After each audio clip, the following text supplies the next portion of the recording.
What's cracking, y'all? This is God Tier Podcast on No Jumper, the coolest battle rap podcast in the world. Talking strictly battle rap. I'm here with my co-host. Man, rapping since I heard the breaks. Macking since an early age. Cheddar stacking to the pearly gates. Your player partner of choice, so choose up Uno, better known as Lush One. And we got a real dope guest today. One of the most prolific battle rappers in history. He's transcended several generations, and it happens to be his born day, allegedly. That's correct. Today? The rumors are true. Oh, yeah. Man, happy born day, man. I didn't even know, man. You been quiet for a birthday boy today, man. You being humble. All right. We see you. Something finna jump out the cake later. I don't know, allegedly. But with that being said, I'm very grateful to be here because I was the passenger in Dizaster's car earlier. And for those that don't know, he's an incredible driver. This is, I mean, like Andretti type handling, but like a normal person that's not accustomed to sitting in the passenger seat in Dizaster's car would literally be terrified for their life. Like it's an experience. Like he really think it's a race. Right. If he didn't have such like he said, I'm one ain't with too much, man. Just grandmother speed, man. He's I one don't with know. the I never vehicle. Grandmother Jeff Gordon, you feel me? Grandmother Gordon. Grammy Gordon in the function. But nah, I'm really glad you're one of my nearest and dearest, and definitely someone that deserves to be in this seat more than anybody I know. Born and raised in Oakland, and you're from the north side of town. Yes, that's correct. Which is like, you know, there's definitely been some notable figures that have come from North Oakland, but Yes. like it's more like, I would say it's like Still to this day, Fab. shouts to Mr. Fab. But Shut up. it's like the most unknown man. sector as Legend. far as when Dope era. people Get shouts your to the dope era, man. Yeah, Shouts man. out to Yeah, dope man. era. Big When people think of Slide it down. Oakland, they tend to like think about East Oakland as, you know, like, but what defines the north side of town for those that don't know? I don't know. I guess I would say, and I'm sure you ask a lot of different people, you probably get hella different answers or whatever. But to me, like for me, like, and it's kind of like West Oakland in this sense a little bit. It's kind of like sort of like no man's land almost. You know what I mean? It's like people always talk about how folks from North Oakland are just like hella dirty, like kind of grimy. You know what I mean? It's kind of similar like with West Oakland, but in North Oakland, there's definitely a lot of different like pockets, which is interesting. Like there's, you know, big like Eritrean, like Ethiopian communities and shit like that. It's very diverse, you feel me? That's why a lot of folks thought that I was like East African or something like that back in the day. But you know what I'm saying? Like still to this day, like I be getting asked that. Yeah. You Habisha. That's fire. But yeah, like, you know, North Oakland kind of gets like a funny rap, like, you know, but there's like, you know, Gaskill, man, like, you know, 4, 5, 6, like it's definitely deep, and there's like generational families and shit, just like every other part of Oakland, you know what I mean? And so, yeah. The stereotypes of North Oakland tend to be like motherfuckers wearing the head-to-toe fake Burberry suits. that tends to be a thing. What are you trying to say, man? And Nah, listening, Yo, we see one of those. I ain't listen, even gonna talk right listening now. to hella I will let this Briss, shit go. like fools, R.I.P. Briss. Fools P. listen- Briss, though. fools, like that tends to be like the North Oakland thing. And I know that the North Side's more connected to West Oakland, and there seems to like Oakland's changed a lot over the years, like as far as gentrification, but it's also, there's still the spirit of Oakland which remains. Like, Yeah. how would you like define the changes that you've seen in your city? Yeah, I mean, like, it's crazy. I mean, it's very, like, unfortunate, honestly. Like, a lot of it's difficult. Like, my old neighborhood, for example, is way different. It's way nicer right now. I go to my old house, which I go by often, and it's like the house I grew up in on 45th in North Oakland. And it's like different now. It's nice. Like all that houses are painted and shit. And it's like a different neighborhood now, really. Like, and it's like, you know, whatever. Obviously having a safe place is good, but if you're driving out, like, you know what? But who are from there, people you know don't what I mean? mention That's a this. negative thing. People don't mention this a lot. To be honest with you, man, like, and I can relate to this growing up in Lebanon. Like, when you come back and things are renovated, in general, it destroys your nostalgic connection to that land. So like everything that you used to feel, bro. and just that's to the people that are hearing this that are not like, oh, so what do you mean it's better now and you mad about it? It's not about being better. It's not about how it looks. It's a different culture now, and it looks different, and your memories that were attached to it are no longer there when you look at it, and that fucks with you. You know what I'm saying? I know how that feels. And I mean, and I hate that. That's a really good way to put that, actually, and I appreciate that. It like ruins the. I mean, and what you're saying too is that it's like cultural integrity, which is hella important. Yeah, bro. And like that's why, like in Oakland, which is cool. I mean, because like the gentrification and stuff has been like so egregious, like in a place like Oakland or whatever, there's like programs and things happening where they're trying to do shit like, you know, placekeeping and placemaking, where it's like they're trying to like it's like connecting to, it's like trying to like lame.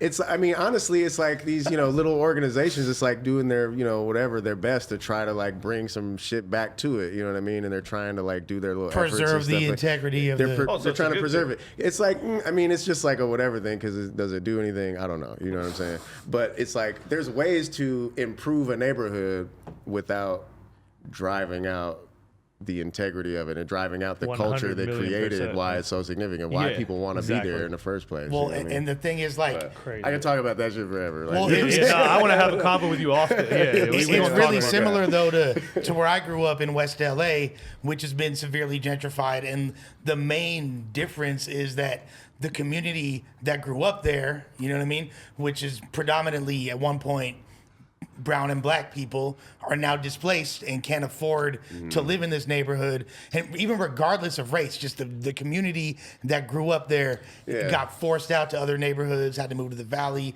had to move down to the South Bay or Inglewood, and is no longer over there, which is then displacing other communities and forcing them out as well. So it's like this whole crazy chain reaction. So is it a lot of different people, I would assume, that live there than who you grew up with? I mean, I would say that North Oakland in particular is like, people don't really talk about this a lot, but it's damn near the like most gentrified as far as just like really making it much smaller, like the neighborhoods where it's more impoverished. Basically, it's like becoming like much like more condensed, and now all over North Oakland it's basically turning like Temescal, like Rockridge, if you familiar with that like area. And they got rid of Jennifer's, the best sandwich spot in the north side. Yes. That broke my heart. Yeah. Now, that type of shit is like fucking like Pete's or Starbucks or something right now. I completely understand that. It's so crazy how you can relate to that on different levels, because we had a store like that's gone now. You know what I'm saying? Like, damn, that's fucking crazy. Now, take a stroll with me back to 2003. Is right around the time when I actually first met you. And you were, at the time, what's crazy about you were a child prodigy as an MC and a battle rapper. And like that, you were 14 or 15? I think I might have been 14. See, it's crazy. It's hard for us to remember. I can't really remember. And the fact that you saying that right now actually makes me feel a lot better, because every time people ask me, like, when did you start battling? Like, I don't know, I'm always like, well, like 15. And then I'd be seeing shit where I was like, I looked 14 and I knew I was thinking about battle raps then. So I'm not even sure at this point, but around then. I just say 14, 15. You know what I mean? But it's like 15. I'm pretty sure when I was 15, like I entered my first. It might have been 15 when we met. But when like you were 14, you was thinking of battle bars. And when you finally battled, I think we had the same, like, that's crazy. Yeah, we had and I was, battling people at school and shit like that. Yeah, of course. That type of shit before then. I get it. Now, like, growing up where you grew up, like, were you in the mix as far as, like, the street activities, or how did you kind of, like, avoid the trappings? Because, a lot of people from that section wind up getting into it, become D-boys and pimps and all that. Yeah. I mean, shit, man. How do I say this? My mom's was on my ass, number one. But even though she was on, I had an older brother, you know what I mean? Shout out to B, you know what I'm saying? My brother Brian.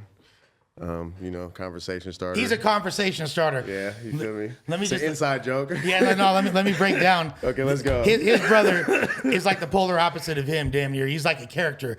Great guy, super like outgoing. Yeah. And I remember one time I ran into his older brother at the bar, and he had a Corona, but it was pink.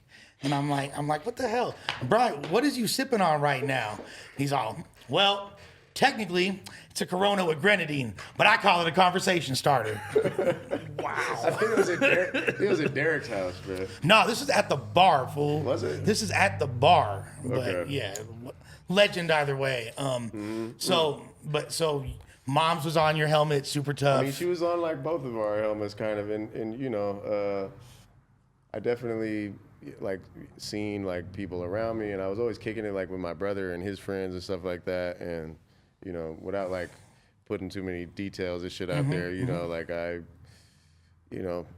folks like was always telling me to rap, you know what I mean? Like it was like, you know, even I try to like put my hand in certain things. What's like your first album you ever got? First album I ever got? First album that put you on. Who was it?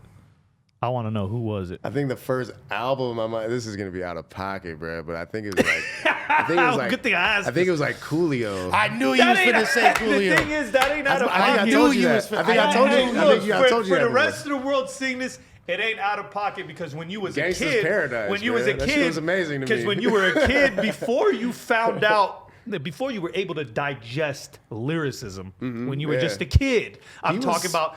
His melodies got you as a child. When I was like 9 or 10, he was. That's what I thought. That was real rap shit. When I first started, I heard that and I was like, "Oh, this is rap." Bro. Hey, Coolio, Then I found out what rap still was. fire. How about that? But Coolio's the man. And though. then like I We definitely started ain't discovering more shit, and then you know just it's still honestly a lot of my story has to do with my brother and shit. Like he damn near taught me how to rap. He showed me why rapping was so cool and interesting. Like I thought he was the best rapper in the world ever. You know what I mean? B Sharp. He was freestyling, battling everybody, killing everybody, just saying hella cool shit, slick shit.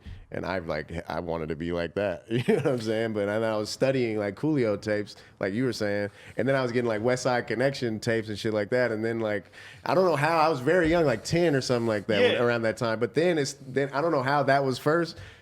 For like a short period of time, it was like just that. But then of course I discovered like, oh shit, E40, oh the click. And then I went retroactive history and shit. Did he first get put on the Bay rapping before like the LA shit, or were you more into the local, like did the local thing catch you, like Mac Dre, you know, E40, just all those names? Did they reach you before? Because us out here, we had Corrupt and all these guys. I don't really know how, the first thing was the Coolio thing that caught me. I don't know how exactly, like Skilo and shit, you feel me? Like those were like some of the first shit. But I'm pretty sure that was first, and I don't know, I think I was just listening to that, and I thought that's like, this is rap. This is amazing. You know, everyone heard Coolio first. But then, but then I just got more interested in rap, period. So I wanted to hear like what's coming out, and then I was obsessed with everything that was coming out. I was like, I gotta find everything that ever came out of the Bay Area, you know. And like my brother was always slapping like Mac Mall, the Jack, Mob Figures, E40. You know what I mean? Too Short, all that shit, bro. Man. So rest in peace to the Jack, man. Yeah, mob in peace, Jack. Mob in peace, man. We used to support our shit heavy too. So you man. was coolest rapper I think I ever met, bro. Yeah, he's a legend. You was like 11, 12 years old, and already people. How did you realize that you had a propensity to actually be a rapper though? Like, so. I think, a big part of that still is, you know, like me and my brother was in a rap group together. Like my brother and his friend, Marcus Made Beats, who is still, I still fuck with. He's producing shit on my album that is gonna be out later this year. But they were making music together, they were rapping together. Marcus was rapping, making beats. My brother was rapping, and then eventually they just thought I was good enough to start fucking with them. And they kind of had these two guys that were mentors named Jay and Kali, who were like these amazing producers, musicians. They were fucking with Ascari X and all these people at the Boogie Shack back in the day, which is kind of a legendary, super cutty, grimy studio in West Oakland where hella music was made. And they really put us on, like on technical shit. Like they were like teaching us how to like write songs and shit. And I was really young. My brother and them was a little older, but I was like 12, you know, and I recorded a song like to the neck, like my own solo song when I was like 12 years old. And they're like showing me how to write and shit. And they're like kind of telling me about shit that I do that I was already doing, like compound rhymes and shit, like, you know. And then they were like, yo, so go that back. came natural to you, just it rhyming did. multiple syllables at the same time.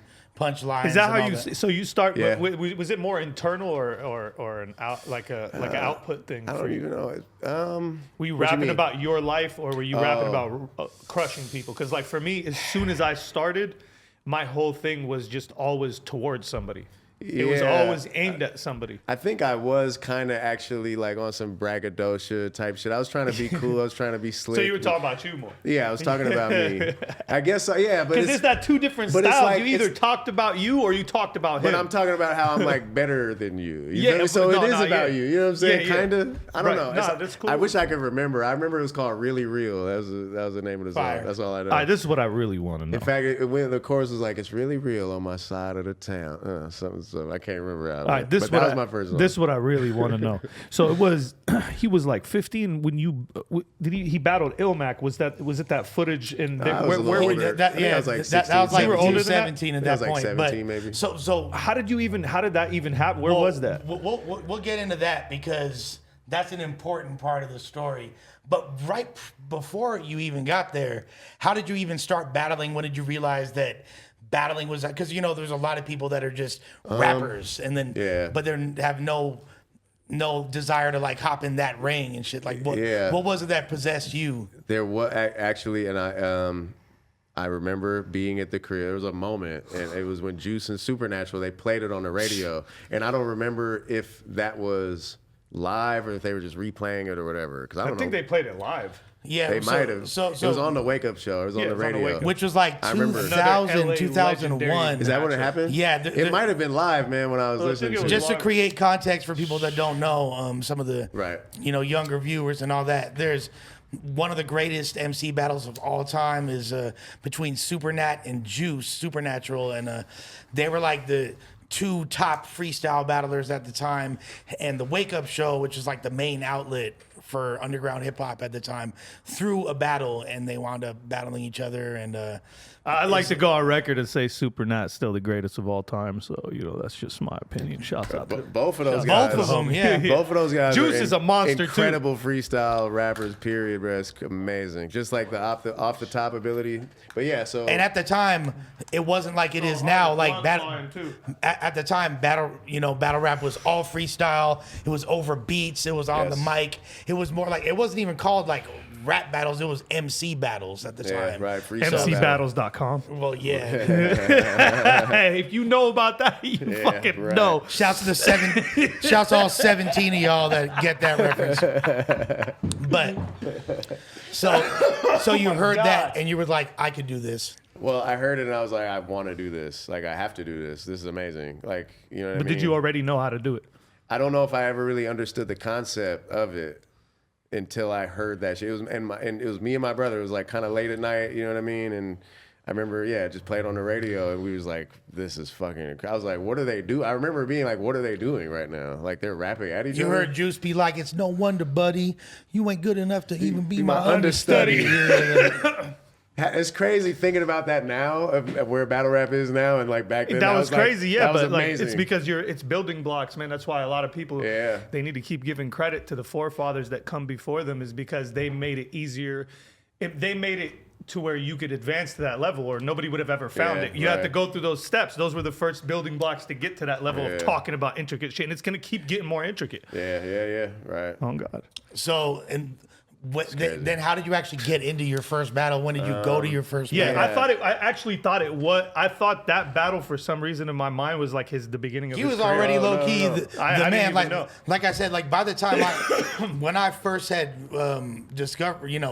came across him, he was like 15, 16 and was already killing shit and was like, you were like a child prodigy. You know what I mean? Literally. It was a thing because it was almost like a if you know, you know type of thing, because I had like facial hair. I looked older when I was young, you feel me? Like, so a lot, everybody assumed. People didn't know how young you were. Yeah, you know what I mean? But like, a lot of when they find out this dude like had to be snuck in the venue because he's too young. It was like, oh shit. But I'm trying to think of my, pretty sure it was some random event that I battled at the Up, which is crazy because that's where I battled Danny Myers. Is the same venue is where I think I had my first battle ever was there. The Uptown in downtown Oakland. Yeah, that's right. And now it's called something else called Crybaby. And at the time it was called the Black Box. Yes. So yes, that's right. So I battled there. I actually made it to the finals and lost. But yeah, it was dope. And then just kept doing it. Battle Ave, you know what I mean? Shout out to those guys, Antrix, DJ Flow, and all them. You know, and it's funny because I'm still fucking with them. You know what I mean? The homie Wonder, Backwood Wonder. But yeah, those were like really the early times. And then I was like, okay, I'm kind of like all right at this. And then I met everybody and started meeting all these people that I was watching on the internet and shit. You feel me? And it was like, okay, this is. I belong here. You know what I mean? And at the time, was it like, were you doing that to get more recognition for your music and get on the grind, or was it kind of like, I want to be a battle rapper? Because like with Diz, Diz just wanted to be a battle rapper. He just wanted to kill people for a living. Like, and a lot of us had ambitions of Sounds so nice. I don't think I was even thinking about it like that. I think I just was like, this is why it's interesting to hear your point of view, because for me, I want to hear like part of this, like being able to interview you guys and hear this, because for me, like that, I always want to see what people were thinking around that time. And that's really interesting to me, because I was on some like kind of how people were looking at Bitcoin in 2010. And that's how I was back then with battle rap. I was like, this is going to be the biggest shit in the world. You know what I'm saying? And like, I don't know if I trusted it. Yeah, but in my heart, I did. And that's what I feel like. I'm waiting for somebody to tell me the same thing. You know what I mean? Like, but it's crazy that you still. I definitely didn't think it would be where it is right now. Yeah, it's crazy. I mean, I don't know if I could necessarily say that I imagined this. Yeah. But I did. I did imagine a successful, basically getting away from the stereotype of, oh, you're raised this way. You're supposed to be an engineer. Your cousins, these people, everybody around you is doing all this stuff. Why are you not in school? Why are you not doing this? Hip hop and battling was my way out to be able to say like, nah, this is me. I created my life from this because I had no other outlet, especially because I was so fucking violent at the time. You know what I'm saying? So this was my way out. It was either sports or this. And when I let go of the sports, I was going to either start. I think it was an outlet too for me, like subconsciously, because, I was like pretty angry and shit. You know what I'm saying? I had like them violent moments and when I was very young too, you feel me? And it was around that time, and like I felt like it was like kind of a crazy release to just be yelling at somebody and like kind of getting reaction from a crowd for being aggressive towards somebody else. What you're saying is what I try to explain to people from outside hip hop back then, where they would think like hip hop is like we're so violent, we talk about like negative things, but it's like, to be honest with you, we're venting, we're using our words to people don't understand why this art form is the most powerful art form of communication in music in of all time, because you put more data into the shit. You can't even sing enough details that rap can give you. Rap is the craziest invention because it's the quickest way to transfer an plethora of data to someone into their brain and completely like engulf them with just new knowledge, you know what I mean? And it's just a powerful thing. And to me, it became my tool. Like I needed to use it against everything. And then the battle rap thing, I believed in it to the point, I believed in the battle rap to the point where in my head, I was like, if it doesn't go somewhere by itself, I'm taking it there. Yeah. That's how I was thinking in my head. Well, there's always been like, there's a rich history of hip hop in Oakland and battle rap and all that, but it's very often dwarfed by like the mob music, as they called it back in the day, and then like the hyphy movement and all that came along. And like, did you kind of feel like out of place because like what you were doing is so different than what like the normal kids your age were rocking with? Like, there were, definitely. I think there were times where it might have been like, they're not fucking with this shit it's funny because now everybody is like, oh, Paz, you're like this great battle rapper, you feel me? And I'm like, bro, I remember when everybody in like the Bay and Oakland was like, this is some nerdy, some New York shit. I don't know what they doing. You know what I mean? Like they didn't give a fuck. But yeah, but at the same time, I liked all that shit too. And those were my partners. I had hella friends doing all sorts of shit, and I listened to all that anyway. So yeah. Yeah, well, as you're coming up, you're in high school, and the hyphy movement is at its apex at that time. Like, I was in high school in 05. Yeah, so. And then right after high school, like 06, 07, when like the hyphy thing was super. Was swinging at that time. Like, what was it like? Like, what was it like living in Oakland, the epicenter of that, being from there, man. And all this shit is popping up. Like everyone's popping Thiz on a daily basis. Bro, popping Thiz on a daily basis with a fucking SpongeBob backpack. With a banger. Yeah, I missed out on all that. No books, but just a banger in the backpack and a fucking you know what I mean? What's that shit called? Hyphy juice, you feel me? Oh yeah, the grapple, you know the grape apple hyphy juice.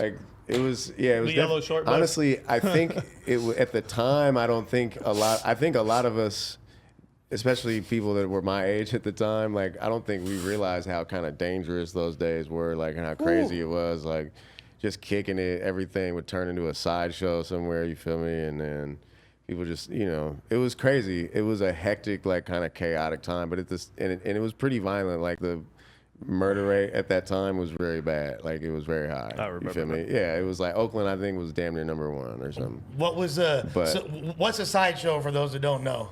What's a sideshow? How do you explain a sideshow, bro? It's just cars, man, doing donuts. People get clipped. But man, listen, those people, okay, I'm not actually going to even say what I want to say. But I'm going to say this. It's just, end of the night, the clubs are closed. I mean, in California, the Bay Area, clubs be closing early, 1:30 and shit like that too. And, folks still be trying to kick it, man. So usually what ends up happening is everybody pulls their cars up on somewhere like MacArthur and High, which is one of the maniest intersections for sideshows. That's right. That's what I was about to say. He used to live there. We used to go up there. Yeah. And I had my partners is from over there, from that way or whatever. You know what I'm talking about. And but yeah, man, and then basically it would be just hella cars would start doing sideshows and it turned into a big old crowd, and then the crowd turns into a big old circle around the cars, and it ends up being a whole event. It's hella people there. Police can't even get through. Traffic is stopped, all sorts of shit. And you might see some insane, crazy, shit. It's kind of regular. You would expect it. High performance American vehicles. But you will really see some crazy shit. Yeah, you can't go up in there and not know what you're doing. They're not finna let you in there. They gotta know what's up with you. Have you seen anyone BAP super hard get in an accident at a sideshow? Just some regular shit. BAP. Yeah, I've seen them. Yeah, I've seen cars BAP.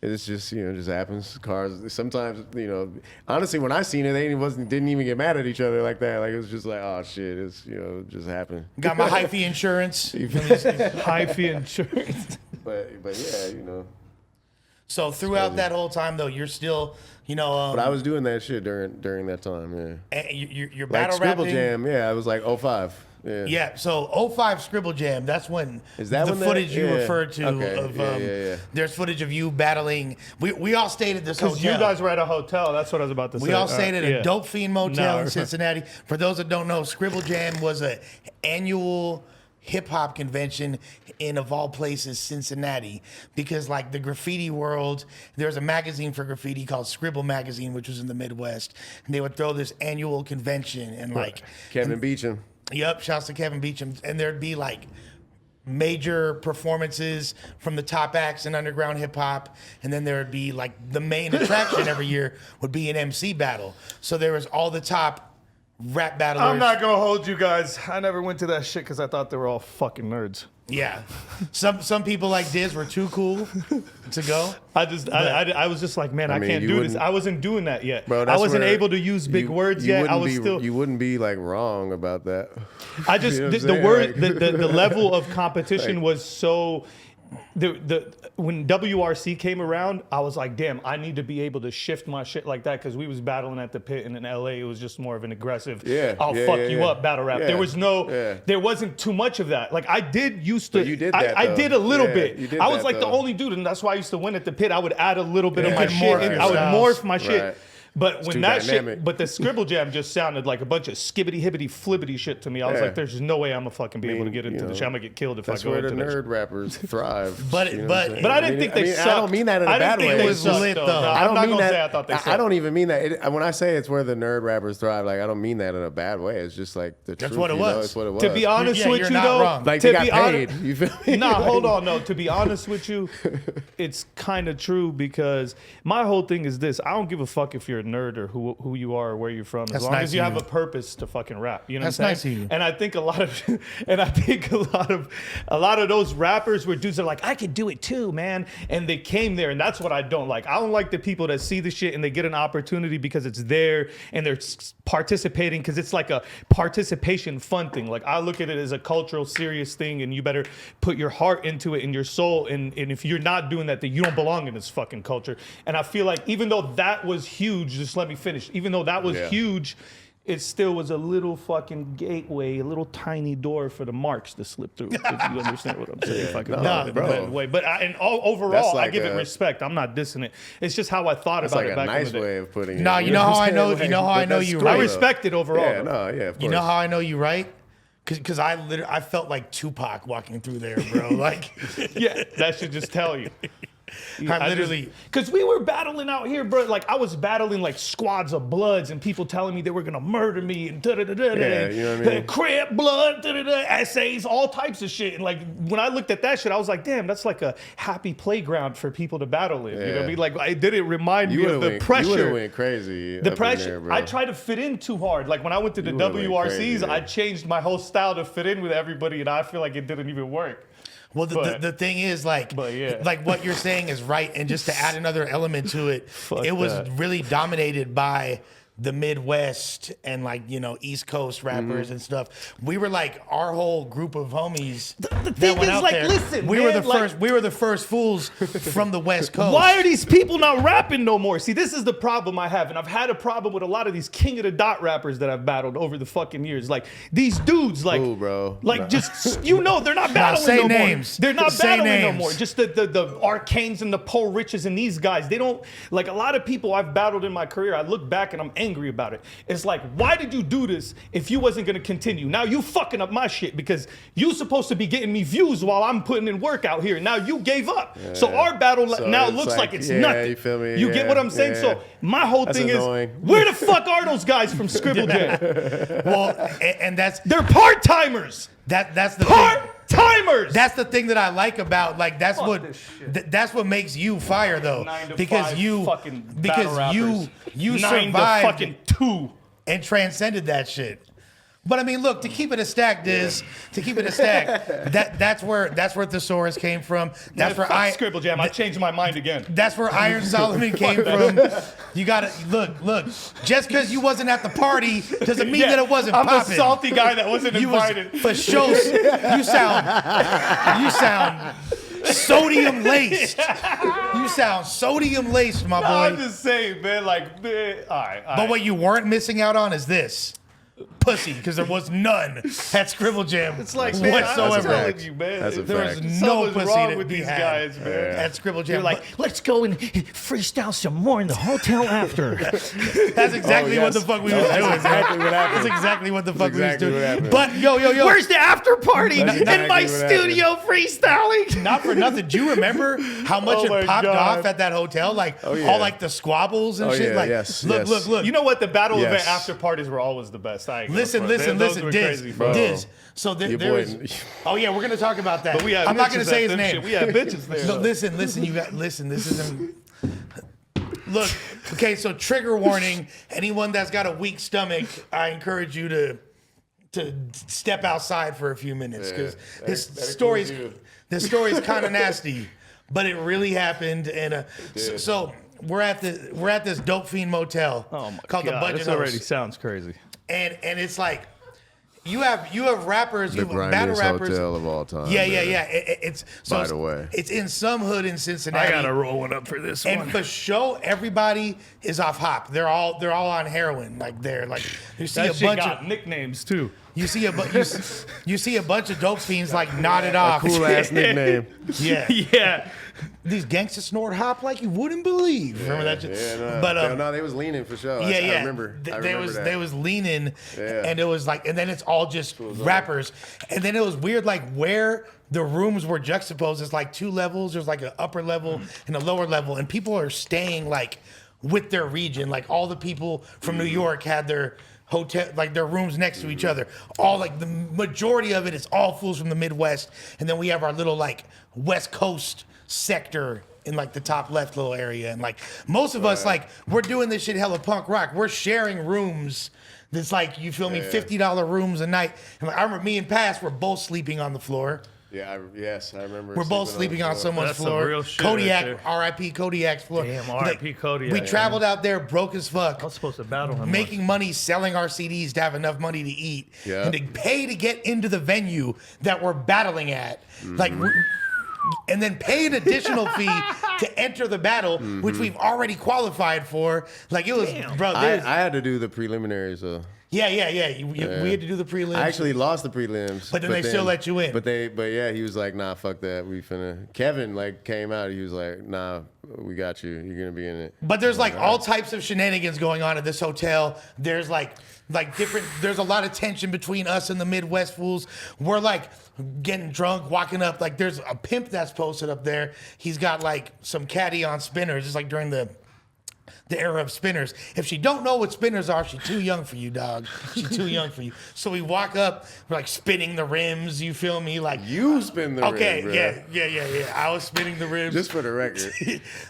Let the record reflect. One of the homies got a pistol pulled on him by the pimp for like, he was trying to rap battle one of his hoes and like, And she was look. Shorty was nice. Shorty had bars. This rap shit. All I know is somebody threw a chair through a window. And that happened because. Oof. This is So one of the homies was the trigger warning part. One of the homies was super drunk, right? I ain't finna say his name, right? He was super drunk, doing the most, and he's like getting into shouting matches with all the Midwest kids, right? He wind up passing out outside, like leaning up against the side of the hotel, and he passed out. I'm not gonna get too graphic. I'm gonna say somebody walked up to him and wiped something all over his face. Oh man. Yeah. You know what he did. Yeah. I mean, you could have said that. He wiped shit all over his face. He wiped shit all over his face. You know what Oh God, did. ain't no trigger warning in that. He got doo-doo slapped in his grill. What the fuck is going on, Lush? I thought you was about to say the man violated him in his sleep or something. I was beginning to be like, man, I'm about to get up and walk away from this shit. No. Man, he got doo-doo slapped in his face. That is a violation. That is a serious violation. But that's like, nowadays, that's a TikTok video. That's like fucking a random... This fool, hey, it gets worse because bro woke up and he was like this, bro. Because we're like, yo, you all right? You all right? He's all like, I would have shot someone. He's like, everyone's getting shot. What's this? It went down after that. Yeah, then it winds up. So then, of course, then we all assemble. Mind for this shit. It went down. Too graphic. We wind up assembling, mobbing these fools. They're like way deeper than us. The homie takes a chair, throws it through a window, and you feel me? Like, yeah. And then what? Full on rumble. Y'all got your asses beat. Hell nah, fool. Hey, nobody get touched. I was unscathed. For real though. Yeah. For real though. It was unscathed. To keep it a full bundle, like they wasn't really trying to press lines against the LA and Oakland clique. But I'm gonna tell you like this: Scribble Jam was definitely an interesting experience. They got a West Coast experience out there. They got a little something. Cutty, bro. But shouts to the homie that got doo-doo rubbed in his face. The thing is, though, the West Coast had the biggest presence there, right? But that's what I was trying to tell you. Like, we knocked down doors, and like this fool was one of the dudes that really like was knocking down the door. Ilmack, Thesaurus, Franco, Thesaurus. Yeah, all them dudes, all the homies, Bo Rat, Awkward, all the homies, like, and it became like a whole thing. So me and Ilmack, that was when Ilmack won. No, that was a year after Ilmack won. That was when the Australian kid. He be remembering all the dates and shit. Okay. See, I'm like you, man. I be forgetting what year this shit happened. That's impressive. Yeah. He's good at like cataloging. That's why we need Lush around. Yeah, I know. He catalogs everything. But and I'm the one that used to take drugs. Ain't that? Yeah, it's kind of crazy. I don't know what it is. So me and Ilmack were friends at the time, but we had barely like known each other. You know, it was just kind of like we knew of each other, and it was like a mutual respect. We had talked on the internet a few times, whatever. And we got to Scribble Jam. We was like, yo, if we don't see each other in the main battle, we'll like let's just battle at the hotel. You feel me? We'll get the camera out. You feel me? We'll just do like some old school shit, like, you know what I mean? Right. Beatbox. And so I ended up losing to Iron Solomon in that shit. And so we got to the hotel. He was hella faded. I remember, and I don't think I was really drunk. I don't think I drank really at that time. I was very young. I didn't drink at all at that time, so I wasn't like loaded. But I remember Mackk was very loaded, and it was hella funny. And we ran it, and somebody got on the beatbox, and we went at it. What did he say? He said, when he shaves, he breaks the darn shears. It's all clear. He's 16, but he ages in dog years. Yeah. I remember that. It was great.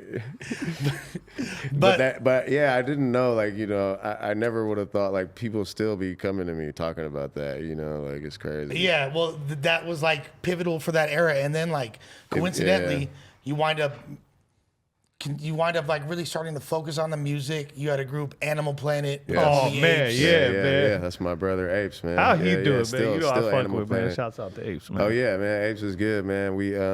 He's always been nice. He was working on some solo music, and I was in the lab with him, working on it with him and shit like that. Like, yeah, he's still doing it. We finna do some shit. We finna do more Animal Planet shit. It was like, you know, at that time, it was like my crew, DelMon crew, and y'all fools. And we're like clicked up. Apes to me was like the best rapper ever. He's amazing. Like at that time too, like he would just like, and because I'd be like, hey man, kick a verse for my battle rap homies and shit, because you know they all into the writing and the intricate shit. And he would kick a verse and be like, bro, this motherfucker's better than you, bro. Like what the fuck? Like, and I loved that. You feel me? I'd be like, yes, bro. Like, yeah, he's crazy. But you wound up transcending all these different eras in battle rap. Like, you know, you saw it change from the onstage freestyle battles to the acapellas, you know what I mean? Like to the grind time era and all that. Right. And then fast forward, here you are, 2022, one battle away from winning 100 bands. You're battling for what's crazy. $100,000. That's what's crazy is we covered all this history, and to think about it is that 20 years later, you're at this table, and you're battling for $100,000 in the final of a tournament that had 32, right, in the beginning? 48, actually. 48. My bad. 48 rappers. And it was a whole season, so you had to win a few battles to even qualify for the playoffs, and then then you've had to beat 3 people, and these aren't just regular rappers. Every single person that you've battled, or you know, it was like, nice. You know, career battlers who all get paid. Everybody was lump sums. Everybody was trying to kill me this whole season. Every single one, bro. And you started off trying to take my fucking head off. Originally, you weren't gonna do the season, and you wound up like, you know. Yeah, there was another, you know, tournament situation which was really dope. That I was signed on for and everything, and it was, you know, I think Geechi had already talked about it and shit, you know, but it was whatever that was. But it was like the same day as the first battle. It was, you know what I mean? I was like, bro, I can't do that, and like I'm whoop. But then that shit never ended up happening, which was hella weak. But then y'all hit me up and said, hey, there's an opportunity. Somebody dropped out. And I was just like, you know, maybe, you know what I'm saying? Like, and then I hadn't battled in 2 years before I entered this shit. And wasn't really a reason. There was other like kind of offers on the table. It just didn't really work out. Not because I didn't want to do them. There was like a couple I didn't want to do, you feel me? Like whatever, but it just didn't really happen. And then this shit came along and I was like, man, you know what? I don't even know about winning this shit. I've been watching, you know, like these, you know, I mean, I don't really care. I'm just going to say like the judges is kind of funny like sometimes, and I can't control what judges do. It's different. So whatever, but fuck it. You know what I mean? Like it couldn't really hurt. If I go into it just thinking like I'm just going to rap hella good and do what I want to do, you know what I mean? And just be comfortable with it. Then fuck it. I'll just do it. I'm just gonna do it, and it worked. And you hadn't rapped. You hadn't rapped in a battle for a couple of years, but you've been really focused on the music. Yes. You got to. Wait, when was your last battle before that? 2019. Yeah. Okay, so since I battled Danny. Yeah, it was right around that time. Actually, I think when you battled Soulcon. Yeah. Because I battled at that. Okay, event. yeah. So I battled again sooner. after that year. All right. So here's a part I want to get into with you. You're battle rapping the technical shit right now. So you have 22 or 23 days left? How many days are left? No, it's what's today? It's like something like that. Yeah, it's like something like that. Yeah. Okay, so that was the first question. Like 3 weekends. Okay, that's the first question. How do you? First of all, I want to talk about how you count your time leading up to a battle. Do you measure it in weeks, days? Well, you almost answered it right now, or even hours. And how do you split your day coming up? I want to know exactly right now. In your day, how nervous are you about? Yeah, bro, it's about to get serious. Yeah. How nervous are you about time slipping you as the day goes by, and how do you make time for your whether it's your love life, whether it's family, it's maybe side work or what it is. How do you break that apart, and how do you isolate, and what's the process of that for you right now, since there's only 3 weeks left? Yeah. Nah, I count it damn near to the hours, but I want to know. Like, I hear you. I don't actually do it like that, but maybe I should. But what I've been doing, I mean, you know, honestly, before this season, like, you know, I come to a, you know, I'm like, oh, I'm getting booked for a battle. You know, it's usually like over a month out or something like that. And, you know, sometimes it's much more than a month out. You know what I mean? Like, so, you know, like for your GTX battle, you got, a few months to battle Aye Verb. Listen. But yeah, so it was always like, sometimes I'd be writing still, like, you know, actually all the time I'd be writing still, like on the leading week, up, like on the week of the event almost. You feel me? Leading up to leading up to the battle, you're writing. Yeah. How long do you stop usually before your battle? Well, that's the thing. Now that I started this season, I've been very different. I'm very disciplined, or at least I'd like to think it's very disciplined. You feel me? But like, battle rap discipline. I have, well, yeah, sort of. You feel me? It's my version. Enough. It's my version. No, of being that's disciplined. good, man. But I am on a schedule. You know, I don't exactly Correct. count like that. But what I do is like, I'm gonna be done with my material 2 weeks before the event. All right. So 2 weeks is I'm gonna make it. And then I'm going to schedule it out. I'm going to be like, on this day and night, I'm not doing nothing, but I'm going to wake up. I'm going to eat some breakfast. I'm going to have like apple and some tea and shit and some toast, whatever. And I'm going to roll a blunt. I'm going to get into the diet and thing then, in a second, like, you feel me? And then I'm finna fucking just focus on that, you know? And most of the time it comes to me at night. Like, I sometimes will be up like hella late. Like, I'll be up till 6 in the morning, like, writing and shit. I'll eat like a Do you exercise? or some shit. Yeah. Okay. How is your diet and your exercise in the final 4 days for the battle? Yeah. What do you eat on the day of the battle? I also want to know. Okay, so Wiener Schnitzel. Can you eat on the day of the? First of all, the question is, can you eat a meal when you wake up? Could you eat a meal on the day of your battle? Yeah, usually if like honestly, if it's like an ideal situation, I'll have like some egg whites and some like vegetables or something in the morning. Or some shit like that. Like honestly, egg whites and vegetables? Yeah, like some kale or something like that. But you can't eat too fancy, heavy. That's actually pretty damn good, bro. Yeah, you know what I'm saying? Like, This is actually impressing me because your nerves are so fried, and a lot of battlers watching this right now are in their head right now like, damn, Diz is asking this question. This is crazy because our brains our nervous system, and I hold that thought, our nervous system is so fried when you wake up the day of the battle that I look at food like it has nothing in it. It looks disgusting, and as soon as I finish the fucking battle, bro, feel like you finna pass out. No, it's like I'm going to the store to eat a horse. Yeah, like, you feel like a whole entire animal. Like I'm gonna eat the whole animal, not just, you know what I'm saying? That's how hungry I get, and it all comes. The hunger sets in soon as the battle is done. So what I'm trying to ask you is, how do you get around that? And that's pretty interesting that you could even eat. That means you're actually calm when you wake up for a battle. Yeah, and honestly, it was always like that before, like the same, you feel me, for me. And then I like finished the battle, and then I'm like, damn. But then when I started the season, so with my preparation, with my memorization, because I finished 2 weeks before, so I have 2 weeks, and I'm saying finish. So I'm like, this shit is, I have it the way that I'm finna say it the day of, you feel me? And so I have time to like kind of work on practicing and rehearsing. My nerves are like not shot when I wake up. Like I go to sleep early the night before the battle. Like every time this whole season, I done gone to sleep early. Don't even really get up and practice it hella times. Like I'll do it a little something like. You getting enough sleep? Yeah. I try to those. Do your sleeping patterns get disrupted leading up to your battle? To be honest, like if you've seen him, like this dude is cozy at these things. Yeah. I'm starting to realize he is like this, which is very rare. It's That's why I'm trying to get to the bottom of this shit. Yeah, you haven't been at the events, man.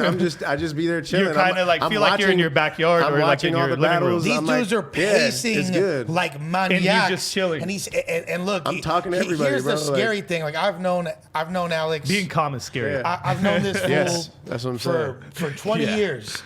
we've like damn near a 20-year friendship at this point. For sure. Right. And one of the closest people too, Right. to be honest. And For sure. the cold part is, like, I've never seen you confident like this before. Hey, And that is dangerous. This dude told me early in the Comfortable. season, like, this fool said to me, like, I'm finna win this 100K. Oh man. And I've Yeah. never heard you like. Yeah. So he was like, man, I think it was after the first battle. yeah, around that time, early in the season. I think it was yeah. right after. It was like after the first battle happened. I've never like normally he'd be like, yeah, we gonna see what happens. Like, what was the No. Is that your imitation of Pat? No.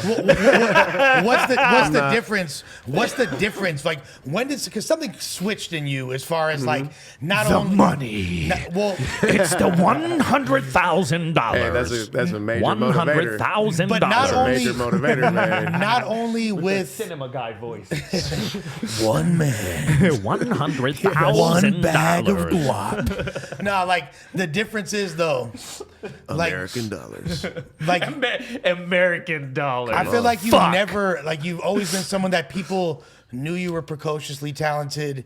You had all these gifts, but you never fully devoted yourself to rapping without any other distractions. And now, like, you know, Right. you're stepping away from anything that's non-music related or battle rap related. You're fully immersed in your Yeah. career as Pass at this point. That's What correct. was the catalyst for that decision? And how has that affected your life since then? Well, there's a couple things you were talking about, and one is like the comfort and stuff, and just like coming to it. It is like it's like I was saying, bro. Like I'm coming to it prepared. Like I just feel good about what I have. It's like I know that it's in my head. Like there's never gonna be a moment where I'm finna forget my shit at this point, and I'm pretty like comfortable just saying that shit at this like right now. You're not finna see me in Even no though you battle. just forgot your verse when you I came know in. it's crazy, but the thing is, I trust you though, because when we're battling, I want to put that out there for people watching. You different. focused on your battle raps, like all the other shit's It's on the different. back burner, so you're not even giving it attention. That's you why tell it's me like to kick that. a verse, I'll be like, It's oh, different. of course, I We know a get it. verse, and then I'll be like, oh shit, I don't really know it like I that. get it. You feel me? Like, I do. Like I'll be like maybe falsely confident about memorying a verse from a song. Or Hey, something. so- But yeah. it's different. Like it's just the preparation. But at the same time, it's there was just there was a decision, honestly, to go full speed into like what I know, like that I'm here to do. You know what I mean? And like what.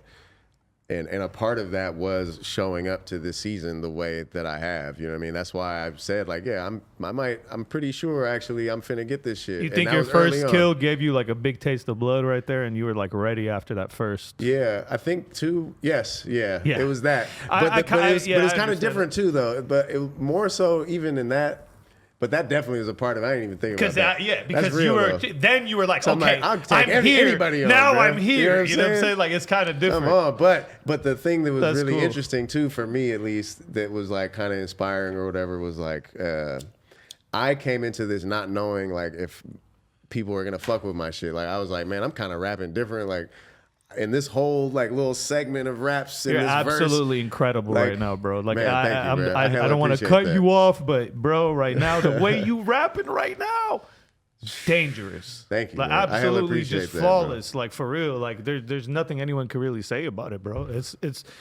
It's crazy, man. I urge everybody to watch that shit. All your past battles that happen on throughout the season. You know what I mean? Like you just been crazy on fire. Even your Man. last one, all that, bro. So we already know what to expect from you. So your sleeping patterns are good. Your eating man. patterns are good. You exercise before your battles. You're calm on the day of your battles. And this guy is ready to win $100,000. But the thing is that on the days when I'm writing though, like that's another reason why I need them 2 weeks, because like after I finish writing, I damn near take 2-3 days and don't even look at them raps and just be sleeping, because I'll be up real late. I'm not getting good sleep. I don't sleep in, so I'm gonna be up late. I'm waking up early anyway, and I'm just up. you feel like you're just Like- not in the mood to fuck with them for a couple of days. Is that what it is? You Kinda, gotta, I think you it's- gotta force bro, yourself through it that. You know takes, what that is? Hold on. Let me put that out there.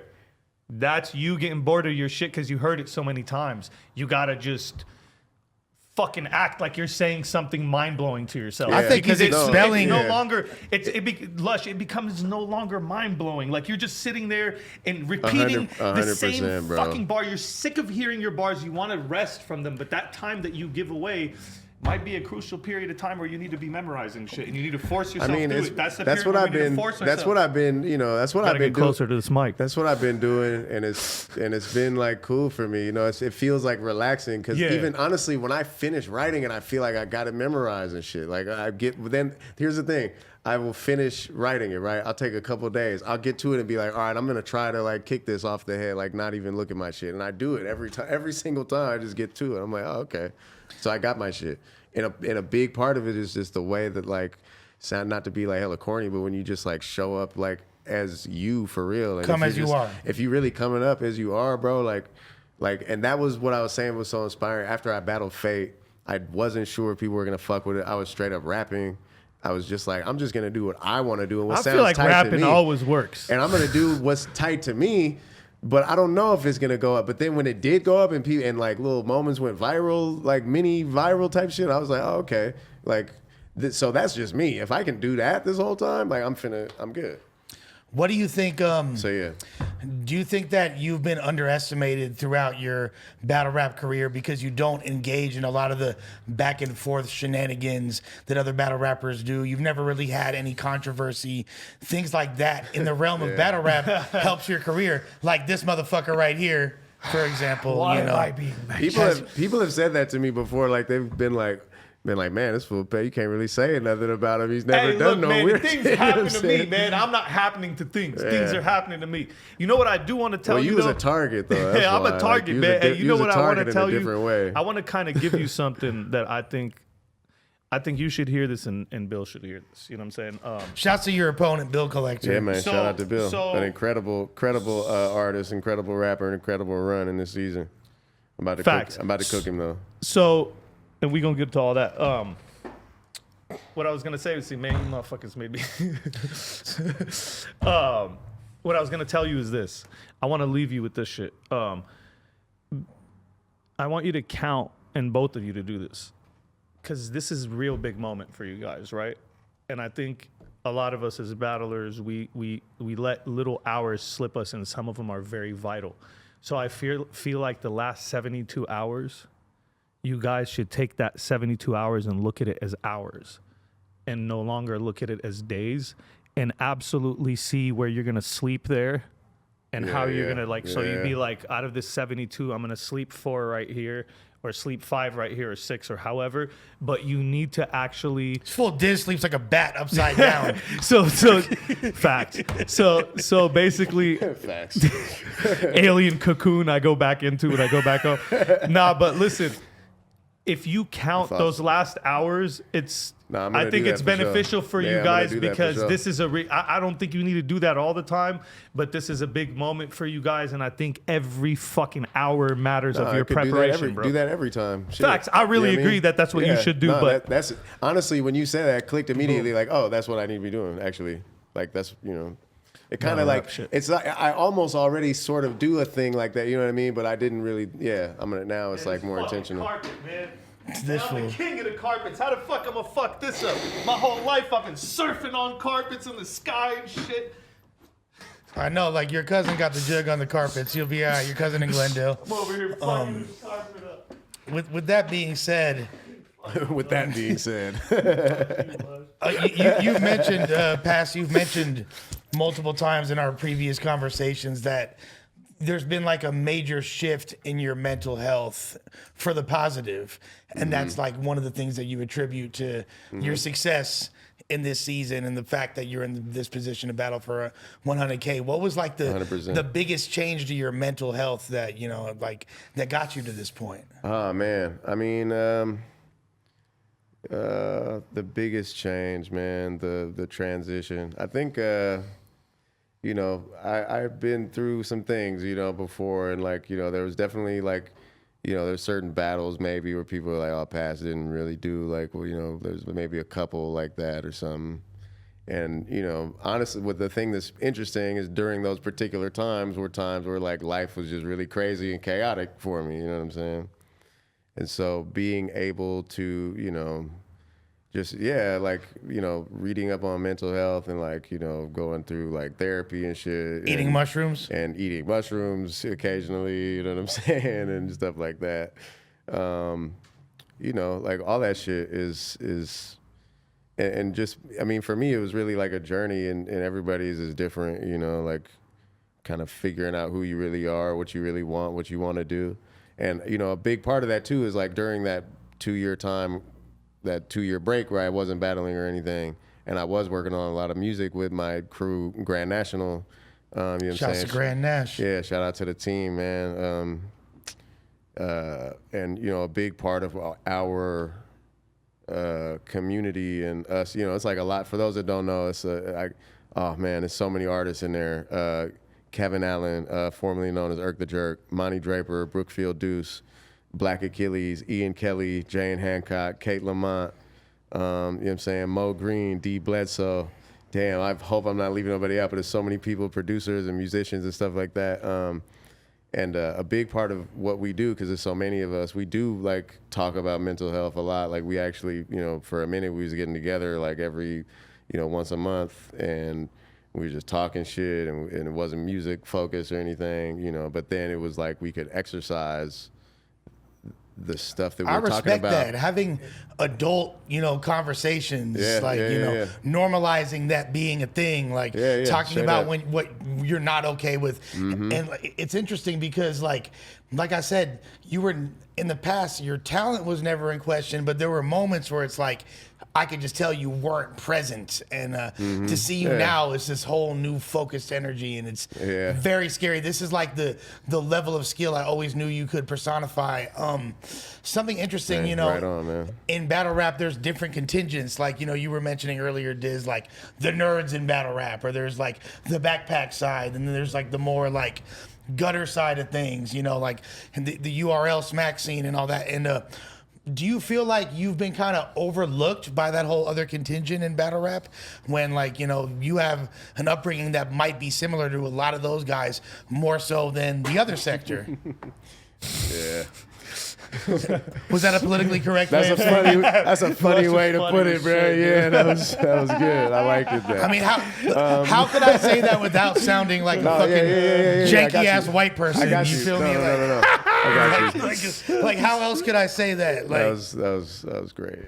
No, I think I would never really say if there was ever any moment that I showed up like not present, like as you said, and somebody overlooked me maybe because of that or some shit, you know, like then I could never, you know, like that's on me, you know what I mean? Like I think that, and you know, it's just so happens to be now where I'm doing the best that I think I ever really been, and everybody is fucking with me, and people are like showing love, you know, from every different angle. You're on the cover of Champion magazine. Hey man, come on, shout out to Jay Black, man. And you know, the thing is that whatever people say, whatever they want on the internet and shit, but like everybody has been known what's up. Like, you know, I done seen these guys forever, since back in the day, and they know what's up with me, and they fuck with me. I meet these guys now, and they're like, bro, I've been watching you since, you know, you and Hollow, blah, blah, blah. That was the first battles I watched. You've battled Hollow, like you've battled Arsenal, you've battled DNA. Like, you got some big names on your resume, man. Yeah, K-Shine. You battled K-Shine. You battled Shine. Briz Rothstein, Chilla Jones. And Briz. Charlie Clips, you feel me? That's an insane resume in battle rap. Bro.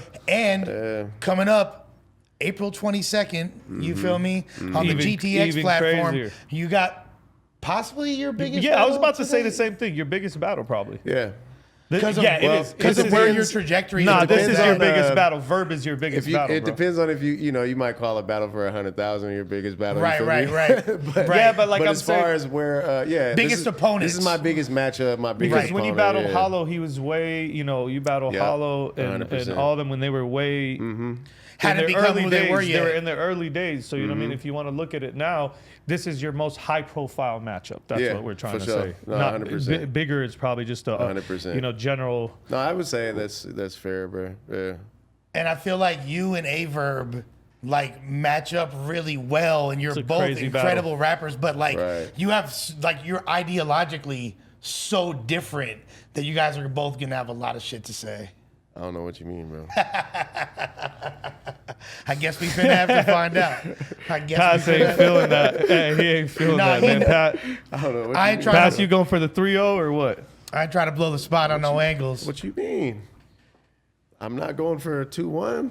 Okay. You going for the big 3-0 body bag? Yes. That's Steph Curry. Come on.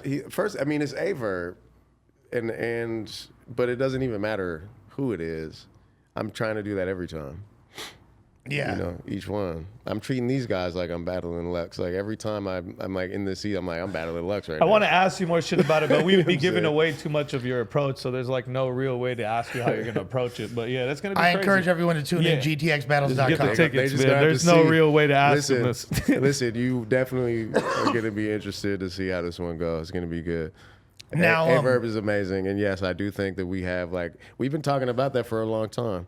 He's been talking about it too. Like every once in a while he would bring it up and shit. And I'm like, bro, like I'm ready, bro. What's happening?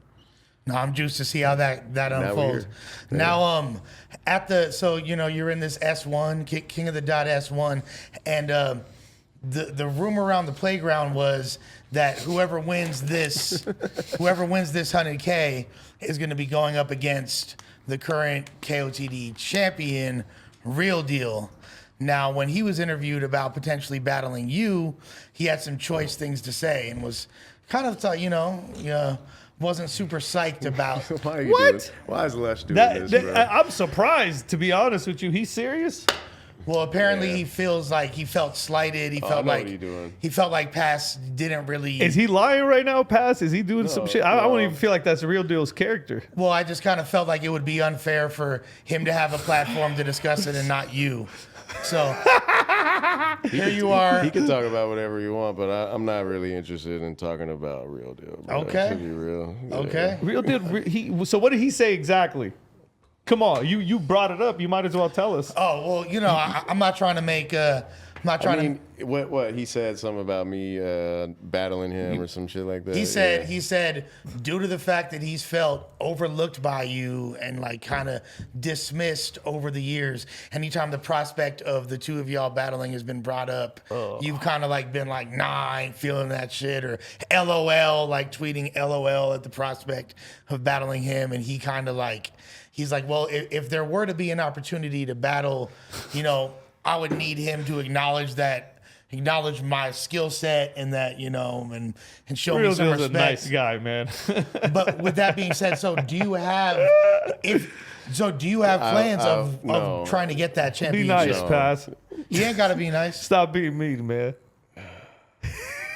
That's crazy for Diz to say that to me, bro. Fucking. I actually feel like pot kettle.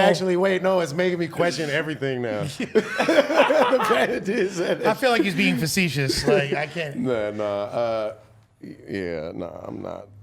So you're not interested in pursuing that? No, you're never gonna see Pass versus Real Deal, bro. No. Okay. No.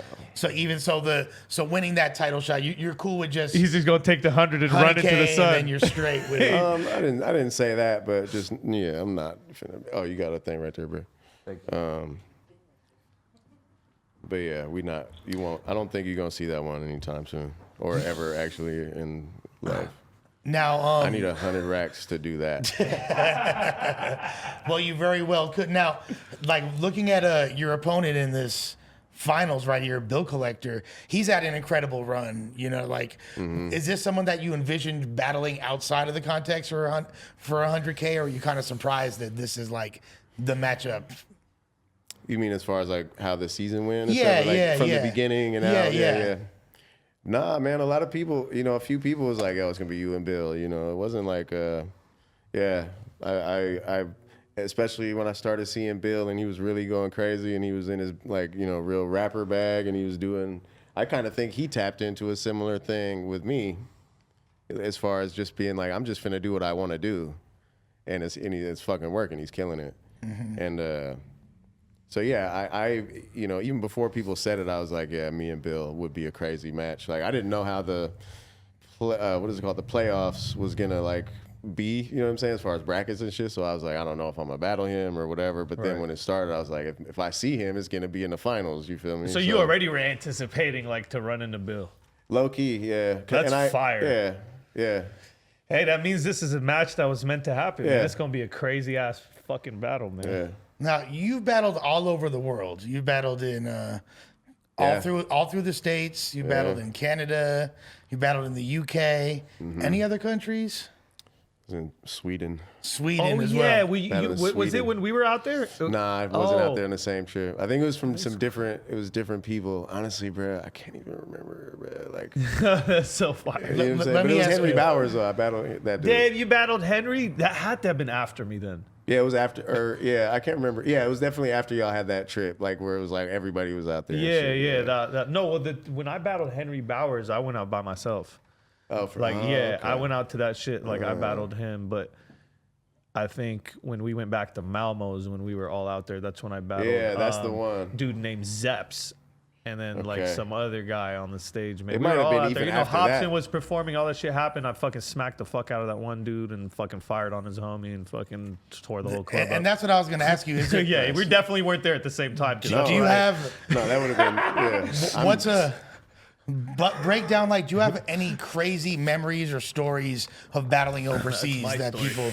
Oh man, not barely, bro. Like, I remember being with Caustic in London, and you know we had battled the day before, and then we had a 2-on-2 the next day. Wasn't ready for it whatsoever. Is this on Don't Flop? Yes, we went there on a. Shouts out to you, bro. They had you know what I mean? What I do? My dog, You know what I do?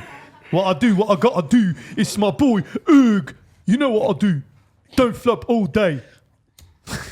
DFAFD, bruv. Let's fucking go, bruv. You already know, bruv. I'm still here, bruv. I haven't left, bruv. They had a 2-day event, and it was I had a battle and Caustic had a battle on day one, and then on day two we did a 2-on-2 together, and we basically went into that thing like freestyle, like we wasn't ready whatsoever, but we stayed up like all night. Man, that's what I did with Shoddy. That we stayed up all fucking night, bruh, just like was fucking around and shit, and then we kind of had the crazy. I don't know if you know. We had a round that was kind of like memorable and shit. It was like the Uncle Jimmy shit, where we basically tell a story about these motherfuckers. One of them, the dudes who was battling, like getting like violated. For real? Violated by Uncle Jimmy. Was that a true story? No. They it made was just it some up. funny shit. We just like did. You look like one of them kids. We ended up taking it on one because we were just. Fucking Y'all around. kept going we off was the fucking multi. around. Yes, Yeah, exactly. Yeah. I feel like I remember. We was fucking Damn, around. not Uncle Jimmy. We was fucking around at we was at McDonald's and shit. Like at 4 a.m, Cortez was there, bro. And we just was freestyling this shit, just fucking around. And we was like, wait a minute, bro.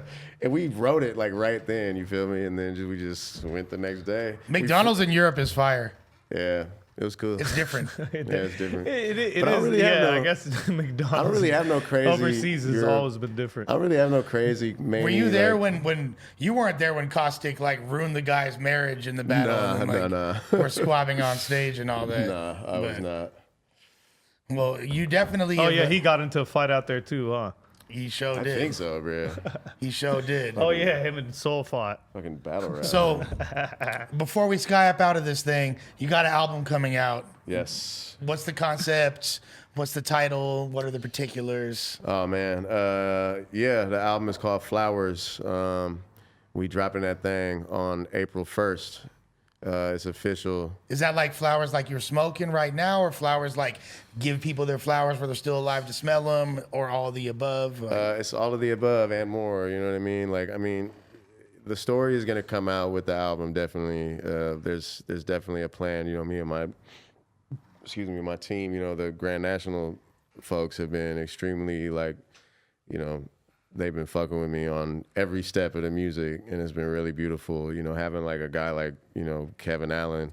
Yeah, fools don't. If y'all don't know, man, y'all wasn't a part of this. Yeah. Y'all wasn't outside during the hyphy era. If you don't know about Irk the Jerk, you feel me? You play that song right here. I just wanna fuck you right here. You play that. You play that right now anywhere, and it's finna go up. Like he's a legend. But he's also like this. That was Tatiana, but like melodic years before that happened. Like, and he's had a few hits. You feel me? But he's also like that this, Go Dumb song he had. He's also a really you know, what a lot of people I don't think knew at that time. Maybe he's like thought-provoking lyricist. Yes, he's like an amazing rapper. He's a hip hop head. He's a big fan of battle rap. He watches all that shit. You feel me? And he's, you know, and so he's also like a musician, a producer, a singer, a photographer. He does hella shit. And so, you know, and the whole team is just filled with like hella talented people, and we all really work together as community. And so like I'd be in the lab, they were there with me. You know, like a lot of times they were like, okay, you got to sing it this way or do this differently. And then they'd be putting hands on it and say, okay, we need to get Brian Simmons, who's this amazing musician, Fantastic Negrito, et cetera. Am I tripping to be like Grand Nash kind of has the energy of somewhat like of a Bay Area TDE type situation?